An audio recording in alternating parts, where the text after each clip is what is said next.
Hello friends, இந்த வீடியோவில் second type of modifiers தான் நம்ம வந்து பார்க்க போகிறோம். ஸோ மாடிஃபையர்ஸில் வந்து பார்த்திங்க அப்படின்னா வந்து 2 டைப்ஸ் ஆஃப் மாடிஃபையர்ஸ் இருக்குன்னு நான் சொல்லியிருக்கேன். ஆக்சஸ் மாடிஃபையர்ஸ் அண்ட் நான் ஆக்சஸ் மாடிஃபையர்ஸ். ஸோ அதில் செகண்ட் டைப் பற்றி தான் நம்ம பார்க்க போகிறோம். ஸோ வீடியோக்குள்ளே போகிறதுக்கு முன்னாடி நம்ம edutut சேனல் நீங்கள் இது வரைக்கும் சப்ஸ்கிரைப் பண்ணல அப்படின்னா கீழே சப்ஸ்கிரைப் பட்டன் இருக்கும், அதை மறக்காமல் கிளிக் பண்ணுங்கள். அப்படி அதுக்கு பக்கத்தில் பெல் நோட்டிஃபிகேஷன் ஐக்கான் இருக்கும், அதையும் கிளிக் பண்ணி அதில் ஆல் அப்படிங்கிற ஆப்ஷனையும் செலக்ட் பண்ணி வச்சுக்கோங்க. அப்போ தான் உங்களுக்கு ஃபர்தராக நோட்டிஃபிகேஷன்ஸ் காட்டும் நான் வீடியோஸ் அப்லோட் பண்ணுறப்ப நீங்களும் பார்த்து குவிக்காக லேர்ன் பண்ண முடியும். ஓகே ஃப்ரெண்ட்ஸ், இப்போ ஃபர்ஸ்ட் நம்ம என்ன பார்த்தோம் அப்படின்னா வந்து மாடிஃபையர்ஸ்னால் என்ன அப்படிங்கிற கான்செப்ட் பற்றி நம்ம வந்து பார்த்தோம். அதில் 2 டைப்ஸ் இருக்குது அப்படிங்கிறத பற்றி பார்த்தோம். வித் எக்ஸாம்பிளோட நல்லா நம்ம வந்து எக்ஸ்பிளைன் பண்ணி கொடுத்தாச்சு. அதுக்கப்புறம் ஆக்சஸ் மாடிஃபையர்ஸை வித் எக்ஸாம்பிள் ப்ரோக்ராம்ஸோட நம்ம வந்து பார்த்தோம்.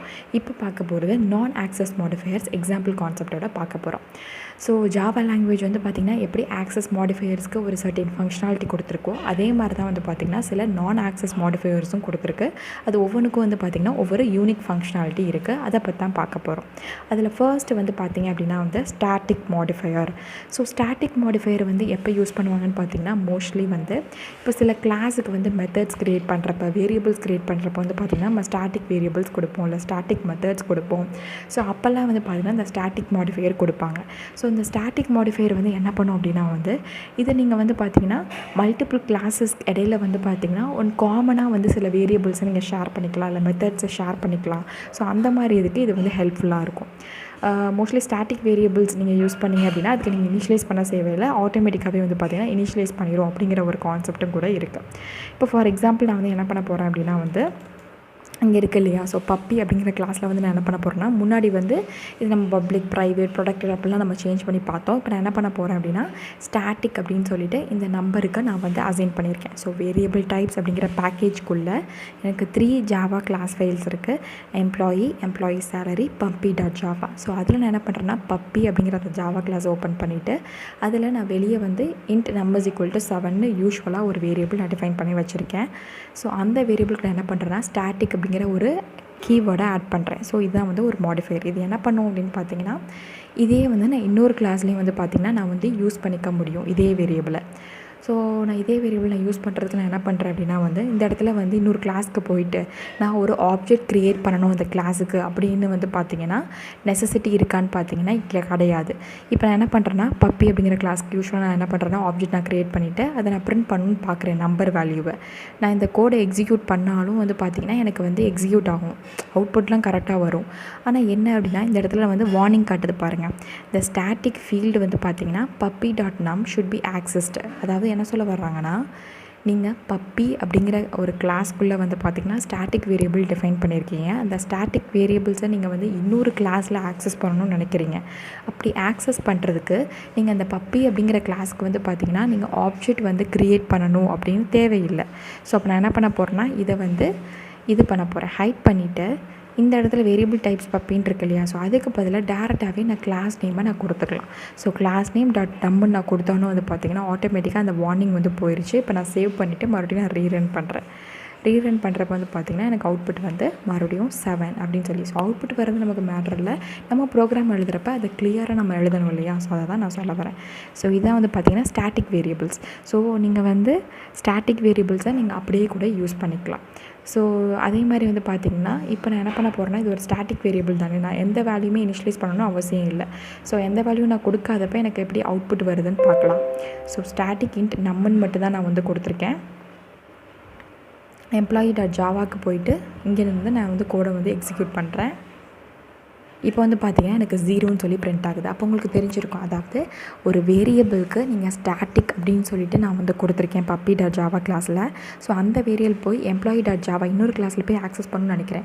ஸோ யூஸ்வலாக நம்ம என்ன பண்ணுவோம், நார்மல் ஏதாவது ஒரு வேரியபிள்ஸாக இருந்துச்சு அப்படின்னா அதுக்கு ஒரு ஆப்ஜெக்ட் க்ரியேட் பண்ணி அந்த கிளாஸுக்கு ஆப்ஜெக்ட் க்ரியேட் பண்ணி ஆப்ஜெக்டை வச்சு தான் நம்ம வந்து அந்த வேரியபிளை வந்து ஆக்சஸ் பண்ணுவோம் இல்லையா.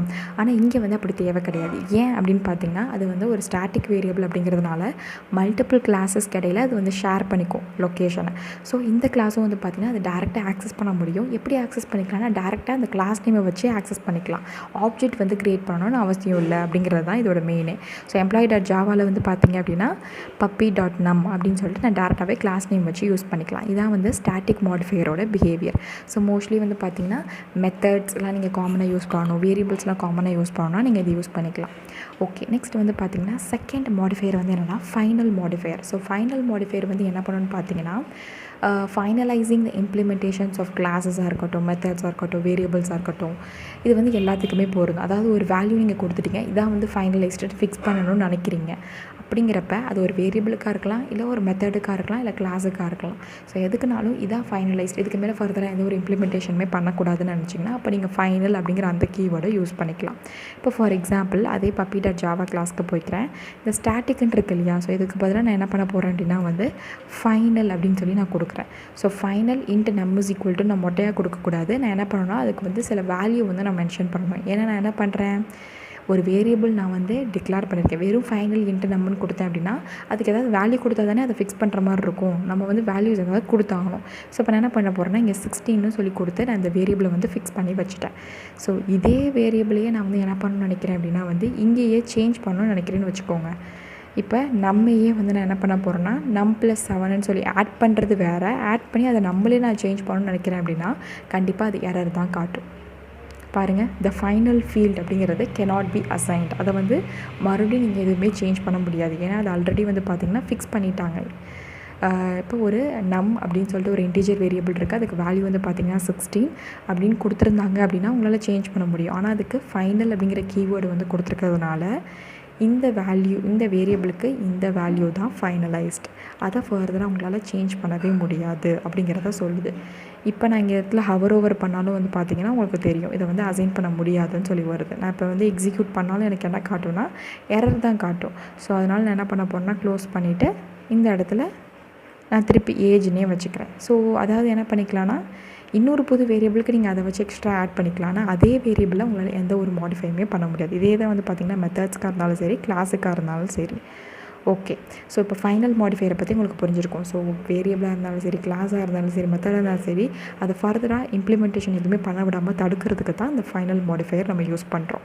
ஓகே, தேர்ட் மாடிஃபையர் வந்து என்னென்னு பார்த்தீங்கன்னா அப்ஸ்ட்ராக்ட் மாடிஃபையர். ஸோ அப்ஸ்ட்ராக்ட் மாடிஃபையர்னால் என்னென்னு பார்த்தீங்கன்னா mostly abstract classes and abstract மெத்தட்ஸ்லாம் வந்து பார்த்திங்கன்னா க்ரியேட் பண்ணுறதுக்கு தான் இந்த அப்ஸ்ட்ராக்ட் மாடிஃபையர் நம்ம யூஸ் பண்ணுவோம்.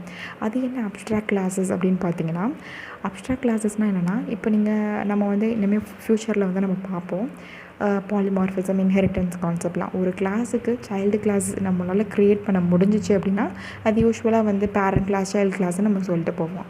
ஆனால் ஒரு கிளாஸுக்கு நம்ம சைல்டு கிளாஸை க்ரியேட் பண்ண முடியலை, அதாவது எந்த ஒரு ஆப்ஜெக்ட்டுமே க்ரியேட் பண்ண முடியலை அப்படின்னா அதை தான் அப்ஸ்ட்ராக்ட் கிளாஸஸ்ன்னு சொல்லுவோம். அந்த அப்ஸ்ட்ராக்ட் கிளாஸில் இருக்கக்கூடிய மெத்தட்ஸ் தான் அப்ஸ்ட்ராக்ட் மெத்தட்ஸ்ன்னு சொல்லுவோம். இப்போ ஃபார் எக்ஸாம்பிள் வந்து பார்த்திங்கன்னா இந்த கிளாஸ் பப்பின்னு இருக்கு இல்லையா, ஸோ இதை வந்து நான் வந்து என்ன பண்ணுறேன்னா அப்ஸ்ட்ராக்ட் கிளாஸ்ன்னு சொல்லி மாற்றுறேன்னு வச்சுக்கோங்க. அப்ஸ்ட்ராக்ட் கிளாஸ்ன்னு சொல்லி மாற்றுறேன்னா அந்த கிளாஸில் இருக்கக்கூடிய எல்லாமே வந்து பார்த்திங்க அப்படின்னா வந்து அப்ஸ்ட்ராக்ட் மெத்தட்ஸாக வந்து இருக்கக்கூடிய மெத்தட்ஸ். இப்போ நான் என்ன பண்ணுறேன் அப்படின்னா வந்து அந்த அப்ஸ்ட்ராக்ட் கிளாஸ்ன்னு சொல்லி நான் கொடுத்தோன்னே இங்கே வந்து பார்த்திங்கன்னா இந்த இடத்துல எனக்கு வந்து எரர் காட்ட ஆரம்பிச்சிருச்சு. என்ன எரர் அப்படின்னா இந்த இடத்துல நான் என்ன பண்ணுறேன், பப்பி அப்படிங்கிற கிளாஸுக்கு நான் ஒரு ஆப்ஜெக்ட் க்ரியேட் பண்ணணும்னு நினைக்கிறேன். அப்போ வந்து என்ன error காட்டுதுன்னா cannot instantiate the type puppy அப்படிங்க. அப்படின்னா என்ன அர்த்தம்னா உங்களால் இந்த பப்பி அப்படிங்கிற கிளாஸுக்கு ஆப்ஜெக்ட் க்ரியேட் பண்ண முடியாதுன்னு சொல்லி வருது. அப்போ உங்களுக்கு புரிஞ்சிருக்கும்னு நினைக்கிறேன். ஸோ பப்பி அப்படிங்கிற கிளாஸுக்கு உங்களால் ஆப்ஜெக்டே க்ரியேட் பண்ண முடியாதுன்னு வருது. அப்போனா என்ன அர்த்தம்னா இந்த மாதிரி கிளாஸ் தான் அப்ஸ்ட்ராக்ட் கிளாஸ். ஒரு கிளாஸுக்கு உங்களால் ஆப்ஜெக்ட் க்ரியேட் பண்ண முடியாது அப்படின்னா வந்து அதுதான் அப்ஸ்ட்ராக்ட் கிளாஸ். ஸோ இதனால் என்ன ஒரு யூஸ்ஃபுல் அப்படின்னு சொல்லி வந்து பார்த்திங்க அப்படின்னா இப்போ சில நேரத்தில் வந்து பார்த்திங்கன்னா பேரண்ட் கிளாஸ் இருக்கும், சைல்டு கிளாஸ் இருக்கும் இல்லையா. எனக்கு வந்து பேரண்ட் கிளாஸுங்கிறது மெயின் கிளாஸ் மாதிரி, அதை எந்த ஒரு சேஞ்சுமே பண்ண விடக்கூடாது, அதுக்கு ஆப்ஜெக்ட் எதுவுமே க்ரியேட் பண்ணக்கூடாதுன்னு நீங்கள் நினச்சிங்கன்னா ஸோ நீங்கள் அந்த மாதிரி இருக்கிறதுக்கு அப்ஸ்ட்ராக்ட் கிளாஸ் யூஸ் பண்ணிக்கலாம். இப்போ நான் அப்ஸ்ட்ராக்டை ரிமூவ் பண்ணணுன்னு வந்து பார்த்திங்கன்னா இங்கே பப்பி கீழே இருந்தால் ரெட் லைன் வந்து போயிடுச்சு. ஸோ இப்போ நமக்கு எந்த ஒரு எரருமே காட்டலை. இதான் வந்து abstract modifier, third type of modifier. Mostly abstract classes and மெத்தட்ஸ்க்கு நம்ம யூஸ் பண்ணுவோம். இப்போ புரியலைனாலும் பரவாயில்ல, நான் வந்து உங்களுக்கு நெக்ஸ்ட் இன்னொரு வீடியோவில் எக்ஸ்பிளைன் பண்ணுவேன் அதை பற்றி டீட்டெயில்டாக இன்னொரு எக்ஸாம்பிள் ப்ரோக்ராம் வச்சு. இப்போ ஜஸ்ட் கான்செப்ட் மட்டும் அண்டர்ஸ்டாண்ட் பண்ணிக்கோங்க. ஓகே, ஸோ நெக்ஸ்ட் ஃபைனலாக வந்து பார்த்திங்கன்னா சிங்க்ரோனைஸ்ட் அண்ட் வாலடைல் மாடிஃபையர்ஸ். ஸோ இது வந்து எப்போ யூஸ் பண்ணுவாங்க அப்படின்னா மோஸ்ட்லி த்ரெட் கான்செப்ட் வந்து நீங்கள் இன்க்ளூட் பண்ணுவீங்க இல்லையா உங்கள் ப்ரோக்ராமில், அப்போ தான் வந்து பார்த்திங்கன்னா இந்த சிங்க்ரோனைஸ்ட் அண்ட் வாலடைல் மாடிஃபையர்ஸ் வந்து யூஸ் பண்ணுவாங்க. ரெண்டுமே த்ரெட் கான்செப்டில் வரும். ஸோ சிங்க்ரோனைஸ்ட் மாடிஃபையர்ஸ்னால் என்னன்னு சொல்லி வந்து பார்த்திங்க அப்படின்னா இப்போ ஃபார் எக்ஸாம்பிள் 2 த்ரெட்ஸ் வந்து எக்ஸிக்யூட் ஆகுதுன்னு வச்சுக்கோங்க. த்ரெட் 1 அண்ட் த்ரெட் 2 அப்படின்னு சொல்லி 2 த்ரெட்ஸ் வந்து எக்ஸிக்யூட் ஆகிட்டு இருக்கும் போது வந்து பார்த்திங்கன்னா எனக்கு வந்து த்ரெட் 1 வந்து ஒரு வேரியபிளை போய் ஆக்சஸ் ஆக்சஸ் பண்ணுது. அந்த வேரியபிள் வந்து எங்கே இருக்குன்னா ஒரு பர்டிகுலர் ஆப்ஜெக்ட்குள்ளே இருக்குது. அதாவது த்ரெட் 1 அண்ட் த்ரெட் 2 ரெண்டுமே வந்து பார்த்திங்கன்னா ஒரு ஆப்ஜெக்டில் இருக்கக்கூடிய வேரியபிள் அட் சேம் டைமில் ஆக்சஸ் பண்ணணும்னு நினைக்கிது.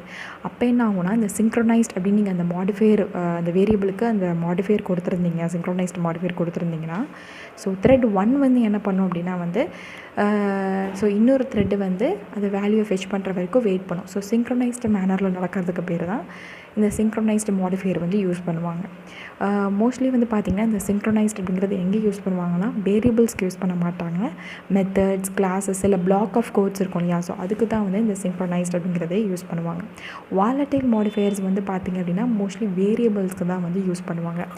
ஏன் அப்படின்னா வந்து இந்த வாலட்டைல் மாடிஃபையரோட பிஹேவியர் வந்து என்னென்னு பார்த்திங்கன்னா எனக்கு எப்போவுமே வந்து ஒரு வேரியபிளோட வேல்யூ வந்து எங்கேருந்து எடுக்கும் அப்படின்னா மெயின் மெம்பரில் இருந்து தான் எடுக்கும். இப்போ எங்கேயுமே நம்ம த்ரெட் கான்செப்ட் வச்சு சொல்லலாம். இப்போ எனக்கு 2 த்ரெட்டு வந்து எக்ஸிக்யூட் ஆகிட்டு இருக்குது, த்ரெட் 1 அண்ட் த்ரெட் 2. இப்போ த்ரெட் 1 வந்து என்ன பண்ணுதுன்னா அந்த நம் அப்படிங்கிற வேரியபிளை போய் ஆக்சஸ் பண்ணுது.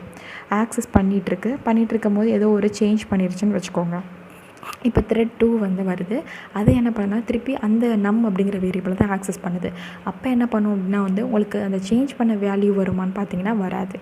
ஏன்னா வாலட்டைல் அப்படிங்கிற அந்த மாடிஃபையர் அந்த வேரியபிளுக்கு நீங்கள் யூஸ் பண்ணியிருந்தீங்க அப்படின்னா உங்களுக்கு எப்போவுமே மெயின் மெமரியில் என்ன வேல்யூ இருக்கோ அந்த வேரியபிளை மட்டும்தான் ஃபெச் பண்ணும்.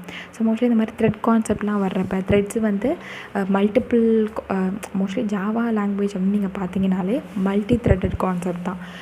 அட் அ டைமில் வந்து பார்த்திங்கன்னா மல்டிபிள் த்ரெட்ஸ் வந்து ரன் ஆகிட்ருக்கும். ஸோ ஃபாஸ்டர் பெர்ஃபார்மன்ஸ் எக்ஸிக்யூஷன் காண்டி. ஸோ அப்படிங்கிறப்ப உங்களுக்கு இந்த சிங்க்ரோனைஸ்ட் அண்ட் வாலட்டைல் இந்த மாடிஃபையர்ஸ்லாம் வந்து பார்த்திங்கன்னா ரொம்ப ஹெல்ப்ஃபுல்லாக இருக்கும். வாலட்டைல் மாடிஃபையர்ஸ் அப்படின்னா மோஸ்ட்லி இதை வேரியபிள்ஸ்க்கு தான் யூஸ் பண்ணுவாங்க. இந்த சிங்க்ரோனைஸ்டு மாடிஃபையர்ஸ் அப்படின்னா வந்து பார்த்திங்கன்னா சில செட் ஆஃப் கிளாஸஸாக இருக்கலாம், இல்லை வந்து பிளாக்ஸுக்கு வந்து யூஸ் பண்ணுவாங்க. ஸோ வாலட்டைல்ங்கிறது உங்களுக்கு என்ன பண்ண போகுதுன்னா நீங்கள் ஒரு வேரியபிளுக்கு நீங்கள் அதை யூஸ் பண்ணியிருந்தீங்க அப்படின்னா எப்போவுமே எந்த த்ரெட்டாக இருந்தாலும் சரி அதோட வேல்யூ வந்து மெயின் மெமரியில் இருந்தால் ஃபெச் பண்ணும். சப்போஸ் ஏதோ ஒரு கன்கரண்ட்டாக ரன் ஆகிட்டு இருக்கக்கூடிய த்ரெட்டு வந்து அதை சேஞ்ச் பண்ணால் கூட நமக்கு எந்த ஒரு பாதிப்பும் வராது. அதான் வாலட்டைல் மாடிஃபையர். சிங்க்ரோனைஸ்டு மாடிஃபையர் அப்படிங்கிறது என்ன பண்ணும் அப்படின்னா இப்போ த்ரெட் 1 அண்ட் த்ரெட் 2 ரெண்டுமே எக்ஸிக்யூட் ஆகிட்டு இருக்கு. எனக்கு வந்து இப்போ இந்த செட் ஆஃப் அதாவது ஒரு ஆப்ஜெக்ட் இருக்குது அப்படின்னா வந்து ரெண்டுமே அட் அ டைமில் போய் ஆக்சஸ் பண்ணணும்னு நினைக்கிது. ஸோ அப்படி ஆக்சஸ் பண்ண விடாமல் ஒன்று ஆகிற வரைக்கும் வெயிட் பண்ணி அது முடிஞ்சதுக்கப்புறம் இன்னொரு த்ரெட்டு போய் அதை போய் ஆக்சஸ் பண்ணும். ஸோ அந்த மாதிரி சிங்க்ரோனைஸ்டு மேனரில் ரன் பண்ணுறதுக்கு தான் அந்த சிங்க்ரோனைஸ்டு மாடிஃபையர்ஸ் யூஸ் பண்ணுவாங்க. ஸோ இதெல்லாம் வந்து பார்த்திங்கன்னா பேசிக் கான்செப்ட்ஸ் மாடிஃபையர்ஸ் அப்படிங்கிறது. ஸோ இதெல்லாம் வந்து நீங்கள் நல்லா தெரிஞ்சுக்கணும். ஓகே, இப்போ நம்ம நான் ஆக்சஸ் மாடிஃபையர்ஸ் பற்றி பார்த்தோம் இல்லையா. ஸோ நெக்ஸ்ட்டு நம்ம என்ன பார்க்க போகிறோம் அப்படிங்கிறத வந்து பார்த்திங்கன்னா நம்ம நெக்ஸ்ட் வீடியோவில் பார்க்கலாம். ஓகே ஃப்ரெண்ட்ஸ், இந்த வீடியோ உங்களுக்கு யூஸ்ஃபுல்லாக இருந்துச்சு அப்படின்னா உங்கள் ஃப்ரெண்ட்ஸ்க்கு மறக்காமல் ஷேர் பண்ணி சப்போர்ட் பண்ணுங்கள்.